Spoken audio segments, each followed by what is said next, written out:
Hello दोस्तों, नमस्कार। LP सरकारी जॉब चैनल पर आपका हार्दिक स्वागत और अभिनंदन करता हूं। ये आप मॉडल पेपर कक्षा 10 सामाजिक विज्ञान का वार्षिक परीक्षा के लिए है।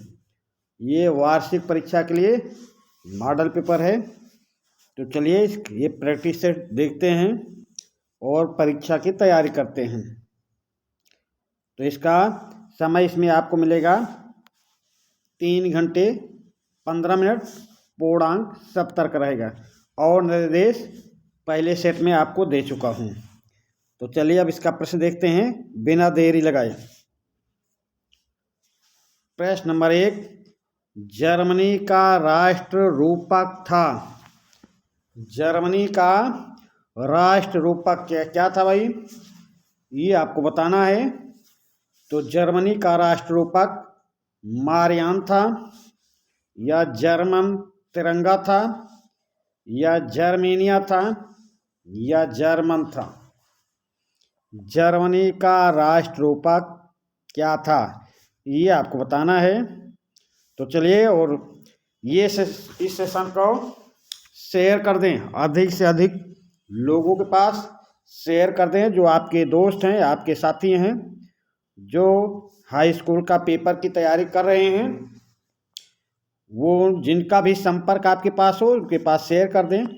और जो पहली बार सेशन को देख रहे हैं वो चैनल को भी सब्सक्राइब कर लें, क्योंकि जब तक आपका पेपर नहीं हो जाता है तब तक हम आपकी तैयारी करवाते रहेंगे। और टारगेट कम से कम 95% रिजल्ट लाना है। तो प्रश्न नंबर 1, जर्मनी का राष्ट्र रूपक था मारियान, जर्मन तिरंगा, जर्मेनिया या जर्मन। प्रश्न नंबर 1 का उत्तर बताने का प्रयास करें। तो जर्मनी का राष्ट्र रूपक क्या था, जर्मेनिया। प्रश्न नंबर 1 का ऑप्शन ग आपका सही उत्तर होगा। मारियान किसका रूपक था भाई, मारियान फ्रांस का रूपक था भाई। फ्रांस का रूपक मारियान था और जर्मनी का रूपक जर्मेनिया था। समझ गए। तो चलिए प्रश्न नंबर 1 का ऑप्शन ग आपका सही उत्तर है। अगले प्रश्न पे आ जाएं। प्रश्न नंबर 2 देख ले भाई। चौरी चौरा कांड किस वर्ष घटित हुआ। चौरी चौरा कांड किस वर्ष घटित हुआ। ये 1920 में घटित हुआ, या 1921 में घटित हुआ, या 1922 में घटित हुआ, या 1923 में। प्रश्न नंबर 2 का उत्तर बताने का प्रयास करें और कमेंट के माध्यम से बताएंगे आपके कितने प्रश्न सही हुए। तो चलिए प्रश्न नंबर 2 का उत्तर देने का प्रयास करें। चौरी चौरा कांड किस वर्ष घटित हुआ। तो ये भाई घटित हुआ है 1922 में। 1922 में चौरी चौरा कांड घटित हुआ। ये चौरी चौराहा है कहाँ पे, तो उत्तर प्रदेश के गोरखपुर जिले में। गोरखपुर जिले में है भाई। ये चौरी चौरा नामक स्थान गोरखपुर, उत्तर प्रदेश के गोरखपुर जिले में है। ये भी पूछा जा सकता है कि चौरी चौरा कांड जो हुआ वो किस स्थान पर, किस जिले में या किस प्रदेश में है। तो उत्तर प्रदेश में है, गोरखपुर जिले में है। 1922 में घटित हुआ था। इसमें जो आंदोलनकारी थे एक थाने में आग लगा देते हैं और 22 पुलिसकर्मी जलकर मर जाते हैं। 22 पुलिसकर्मी। तो याद करने के लिए 1922 में 22 पुलिसकर्मी जलकर मर जाते हैं। चलिए अब अगले प्रश्न पे आते हैं। प्रश्न नंबर 3, देश की एकता तथा अखंडता के लिए क्या आवश्यक है। देश की एकता तथा अखंडता के लिए क्या आवश्यक है? सत्ता की साझेदारी आवश्यक है, या सत्ता का विभाजन आवश्यक है, या राजतंत्र आवश्यक है, या निरंकुश तंत्र आवश्यक है? तो उत्तर बताने का प्रयास करें। देश की एकता तथा अखंडता के लिए क्या आवश्यक है? तो ये आवश्यक है सत्ता की साझेदारी। प्रश्न नंबर 3 का ऑप्शन का आपका सही उत्तर होगा। देश की एकता तथा अखंडता के लिए सत्ता की साझेदारी आवश्यक है। अगले प्रश्न पे आ जाएं। प्रश्न नंबर 4, ये प्रश्न नंबर 4 है भाई। प्रश्न नंबर 4 है, संविधान में उल्लिखित 3 सूचियों में से निम्नलिखित में कौन सा विषय समवर्ती सूची में शामिल है? संविधान में उल्लिखित 3 सूचियों में से निम्नलिखित में से कौन सा विषय समवर्ती सूची में सम्मिलित है, शामिल है? तो चलिए भाई बताने का प्रयास करें। चलिए भाई उत्तर बताने का प्रयास करें।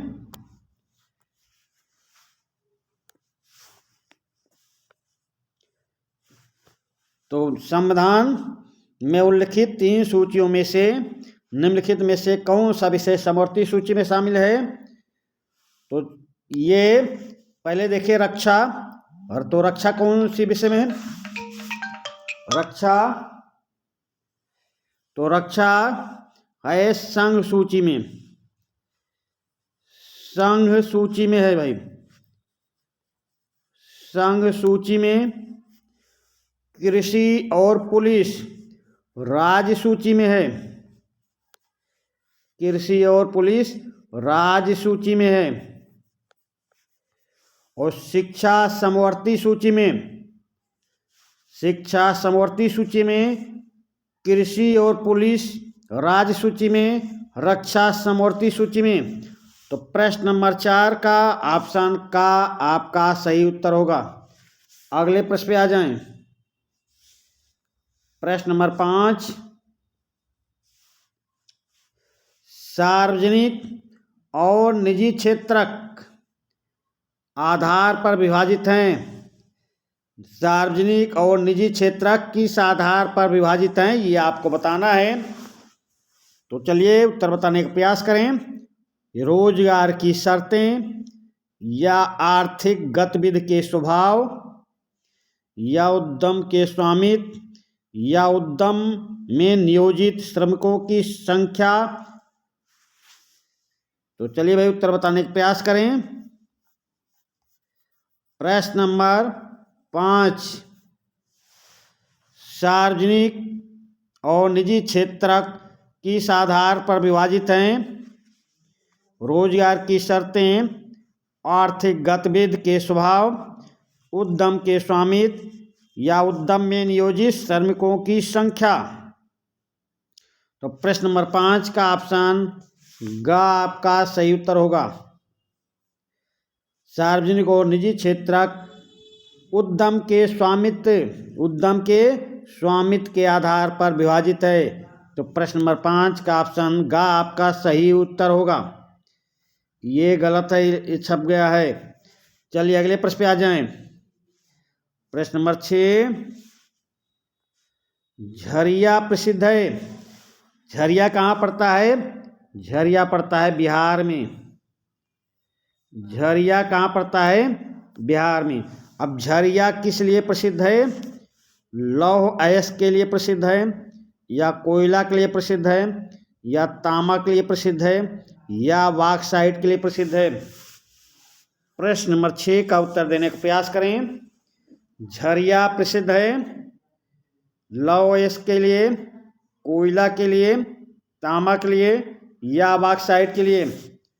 तो झरिया प्रसिद्ध है कोयला के लिए भाई। झरिया कोयला के लिए प्रसिद्ध है। प्रश्न नंबर 6 का ऑप्शन ख आपका सही उत्तर होगा। अगले प्रश्न पे आ जाएं। प्रश्न नंबर 7, सूचना पाने का अधिकार कब पारित हुआ? सूचना पाने का अधिकार कब पारित हुआ? तो बताने का प्रयास करें भाई। और किसी प्रश्न के बारे में कोई प्रश्न का उत्तर जानना चाहते हैं तो कमेंट के माध्यम से पूछ सकते हैं। और लाइक करने में भाई कंजूसी ना करें, लाइक करने में आपका क्या हर्ज है। और सेशन को शेयर कर दें, जिनका भी लिंक आपके पास है सबको पास शेयर कर दें। और जो पहली बार सेशन को देख रहे हैं सब्सक्राइब भी कर लें। तो प्रश्न नंबर 7, सूचना पाने का अधिकार कब पारित हुआ? अक्टूबर 2005 में, या मार्च 2005 में, या जनवरी 2006 में, या अप्रैल 2007 में? प्रश्न नंबर 7 का उत्तर देने का प्रयास करें। सूचना पाने का अधिकार अक्टूबर 2005 में पारित हुआ भाई। प्रश्न नंबर 7 का ऑप्शन का आपका सही उत्तर होगा। अगले प्रश्न पे आ जाएं। प्रश्न नंबर 8, चाय की खेती के लिए कौन सी मिट्टी उपयुक्त है? चाय की खेती के लिए कौन सी मिट्टी उपयुक्त है? लाल मिट्टी, या जलोढ़ मिट्टी, या पर्वतीय मिट्टी, या लेटराइट मिट्टी? प्रश्न नंबर 8 का उत्तर देने का प्रयास करें। चाय की खेती के लिए कौन सी मिट्टी उपयुक्त है? तो बताने का प्रयास करें। तो चाय की मिट्टी के लिए लेटराइट मिट्टी उपयुक्त है। प्रश्न नंबर 8 का ऑप्शन घ आपका सही उत्तर होगा। लेटराइट मिट्टी, चाय की खेती के लिए लेटराइट मिट्टी उपयुक्त है। अगले प्रश्न पे आ जाएं। प्रश्न नंबर 9, निम्न में से कौन सी रोपड़ फसल है? निम्न में से कौन सी रोपड़ फसल है? रोपड़ फसल का मतलब समझते हैं? रोपड़ फसल जो उस बीज से, उस फसल से काट कर रोपाई कर दी जाती है और उससे नया अंकुरण हो जाता है, उसको बोलते हैं रोपड़ फसल। तो निम्न में से कौन सी रोपड़ फसल है? ये गेहूं है, या चना, या गन्ना, या मूंगफली? प्रश्न नंबर 9, निम्न में से कौन सी रोपड़ फसल है? तो ये रोपड़ फसल गन्ना है भाई। प्रश्न नंबर 9 का ऑप्शन ग आपका सही उत्तर होगा। चलिए अगले प्रश्न पे आ जाएं। प्रश्न नंबर 10, नर्मदा बचाओ आंदोलन किससे संबंधित है? नर्मदा बचाओ आंदोलन किससे संबंधित है? तो सतलुज बांध से संबंधित है, या हीराकुंड बांध से संबंधित है, या नागार्जुन बांध से संबंधित है, या सरदार सरोवर बांध से संबंधित है? प्रश्न नंबर 10 का उत्तर देने का प्रयास करें।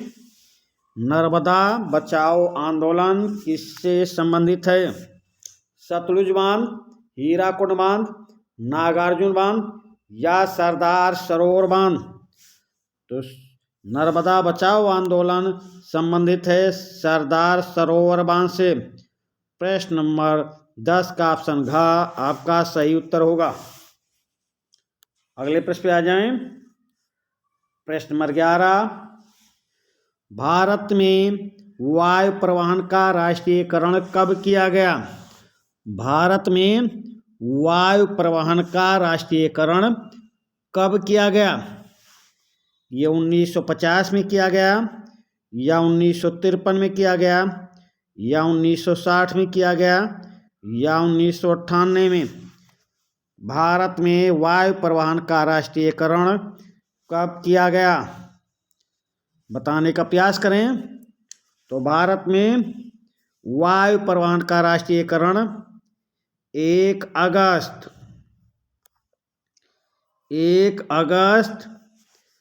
1953। भारत में वायु परिवहन का राष्ट्रीयकरण 1 अगस्त 1953 को किया गया। तो 53 किस में है? ऑप्शन ख में। तो प्रश्न नंबर 11 का ऑप्शन ख आपका सही उत्तर होगा। भारत में वायु परिवहन का राष्ट्रीयकरण कब किया गया? 1953 में। अगले प्रश्न पे आ जाएं। प्रश्न नंबर 12, विश्व व्यापार संगठन का मुख्यालय कहाँ स्थित है? विश्व व्यापार संगठन का मुख्यालय कहाँ स्थित है? न्यूयॉर्क में स्थित है, या पेरिस में, या जिनेवा में, या ओटावा में? प्रश्न नंबर 12, विश्व व्यापार संगठन का मुख्यालय कहाँ स्थित है? चलिए भाई उत्तर बताने का प्रयास करें। विश्व व्यापार संगठन का मुख्यालय कहाँ स्थित है? तो ये जिनेवा में स्थित है भाई। विश्व व्यापार संगठन का मुख्यालय जिनेवा में स्थित है। प्रश्न नंबर 12 का ऑप्शन ग आपका सही उत्तर होगा। अगले प्रश्न पे आ जाएं। ये प्रश्न नंबर 13 है भाई। ये प्रश्न नंबर 13 है। प्रश्न नंबर 13 में क्या है? वर्तमान में भारत में कितने राज्य हैं?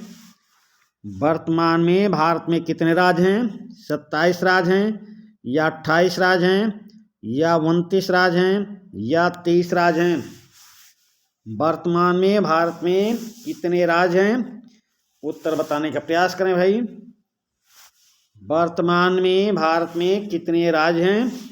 तो भाई 28 राज्य हैं। वर्तमान में भारत में कितने राज्य हैं? 28 राज्य। प्रश्न नंबर 13, ये प्रश्न नंबर 13 है भाई। प्रश्न नंबर 13 का ऑप्शन ख आपका सही उत्तर होगा। अगले प्रश्न पे आ जाएं। प्रश्न नंबर 14, यूरोपीय देशों ने मानचित्र पर लकीरें खींचकर किस महाद्वीप का आपस में बंटवारा कर लिया? यूरोपीय देशों ने मानचित्र पर लकीरें खींचकर किस महाद्वीप का आपस में बंटवारा कर लिया? ये एशिया महाद्वीप का, या अफ्रीका महाद्वीप का, या अमेरिका महाद्वीप का, या ऑस्ट्रेलिया महाद्वीप का? प्रश्न नंबर 14 का उत्तर देने का प्रयास करें। यूरोपीय देशों ने मानचित्र पर लकीरें खींचकर किस महाद्वीप का आपस में बंटवारा कर लिया? तो ये बंटवारा कर लिया अफ्रीका का। प्रश्न नंबर 14 का ऑप्शन ख आपका सही उत्तर होगा। अगले प्रश्न पे आ जाएं। प्रश्न नंबर 15, निम्नलिखित में से किस राज्य में काली मिट्टी पाई जाती है? निम्नलिखित में से किस राज्य में काली मिट्टी पाई जाती है? झारखंड में, या गुजरात में, या राजस्थान में, या बिहार में? प्रश्न नंबर 15, निम्नलिखित में से किस राज्य में काली मिट्टी पाई जाती है? तो सबसे ज़्यादा काली मिट्टी कहाँ पाई जाती है? महाराष्ट्र में। महाराष्ट्र में। दूसरे नंबर पे कहाँ पाई जाती है? गुजरात में। गुजरात में। पहले नंबर पे महाराष्ट्र में, दूसरे नंबर पे गुजरात में। ऑप्शन में महाराष्ट्र है नहीं, गुजरात है। तो आपका उत्तर क्या सही होगा? निम्नलिखित में से किस राज्य में काली मिट्टी पाई जाती है? तो ऑप्शन में महाराष्ट्र ना होने के कारण गुजरात आपका सही उत्तर होगा। प्रश्न नंबर 15 का ऑप्शन ख आपका सही उत्तर है। अगले प्रश्न पे आ जाएं। प्रश्न नंबर 16, इनमें से कौन सी रबी की फसल है? इनमें से कौन सी रबी की फसल है? चावल है, या मोटे अनाज, या चना, या कपास? प्रश्न नंबर 16 का उत्तर देने का प्रयास करें। इनमें से कौन सी रबी की फसल है? चावल, मोटे अनाज, चना, या कपास? तो रबी की फसल इनमें चना है भाई। रबी की फसल चना है। प्रश्न नंबर 16 का ऑप्शन ग आपका सही उत्तर होगा। चलिए अगले प्रश्न पे आते हैं। प्रश्न नंबर 17, वैश्वीकरण को संभव बनाने वाले कारक कौन से हैं? वैश्वीकरण को संभव बनाने वाले कारक कौन से हैं? प्रौद्योगिकी है, या परिवहन है, या सूचना व सूचना प्रौद्योगिकी है, या उपर्युक्त सभी हैं। प्रश्न नंबर 17 का उत्तर देने का प्रयास करें। वैश्वीकरण को संभव बनाने वाले कारक कौन से हैं? प्रौद्योगिकी, परिवहन, सूचना व सूचना प्रौद्योगिकी अथवा सभी। तो प्रश्न नंबर 17 का उत्तर देने का प्रयास करें। तो वैश्वीकरण को संभव बनाने वाले कारक ये सभी हैं भाई। तो आपका उत्तर क्या सही होगा? ऑप्शन घ। प्रश्न नंबर 17 का ऑप्शन घ आपका सही उत्तर होगा। अगले प्रश्न पे आ जाएं। प्रश्न नंबर 18, निम्नलिखित में से कौन सा गैर परंपरागत ऊर्जा स्रोत है भाई? गैर परंपरागत ऊर्जा स्रोत पूछ रहा है भाई। निम्नलिखित में से कौन सा गैर परंपरागत ऊर्जा स्रोत है? तो ये कोयला गैर परंपरागत ऊर्जा स्रोत है, या पेट्रोलियम है, या सौर ऊर्जा है, या प्राकृतिक गैस है। प्रश्न नंबर 18, निम्नलिखित में से कौन सा गैर परंपरागत ऊर्जा स्रोत है? कोयला, पेट्रोलियम, सौर ऊर्जा, या प्राकृतिक गैस। प्रश्न नंबर 18 का उत्तर देने का प्रयास करें। तो गैर परंपरागत ऊर्जा स्रोत कौन है? सौर ऊर्जा है भाई। ये सौर ऊर्जा प्रश्न नंबर 18 का ऑप्शन ग आपका सही उत्तर होगा। ये परंपरागत ऊर्जा स्रोत हैं। कोयला, पेट्रोलियम, प्राकृतिक गैस।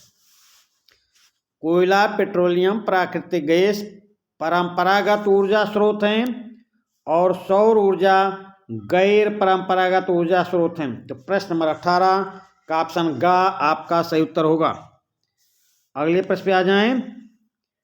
प्रश्न नंबर 19, धर्म ही सामाजिक समुदाय का काम करता है, यह मान्यता किस पर आधारित है?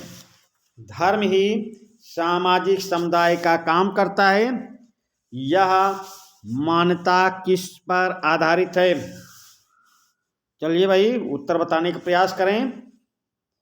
प्रश्न नंबर 19, धर्म ही सामाजिक समुदाय का काम करता है, यह मान्यता किस पर आधारित है? धर्म पर, संप्रदाय पर, समुदाय पर, या सांप्रदायिकता पर?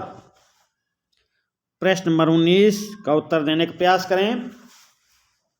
धर्म ही सामाजिक समुदाय का काम करता है, ये मान्यता किस पर आधारित है?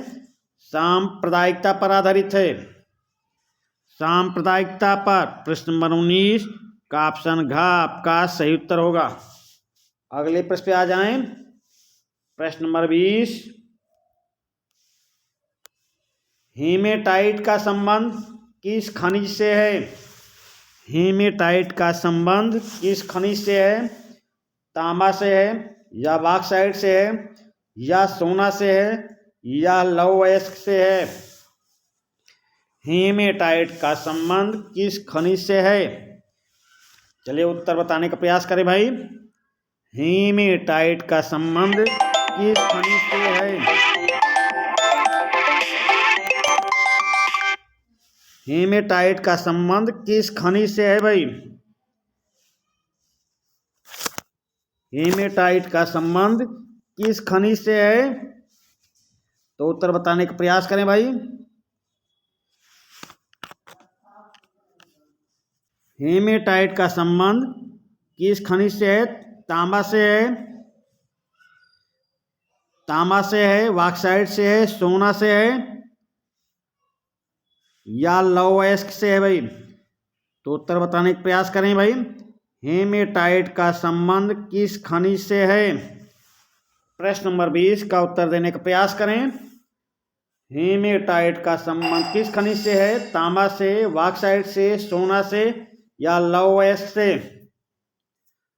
तो प्रश्न नंबर 20 हेमेटाइट का संबंध भाई लौह अयस्क से है, लौह अयस्क से।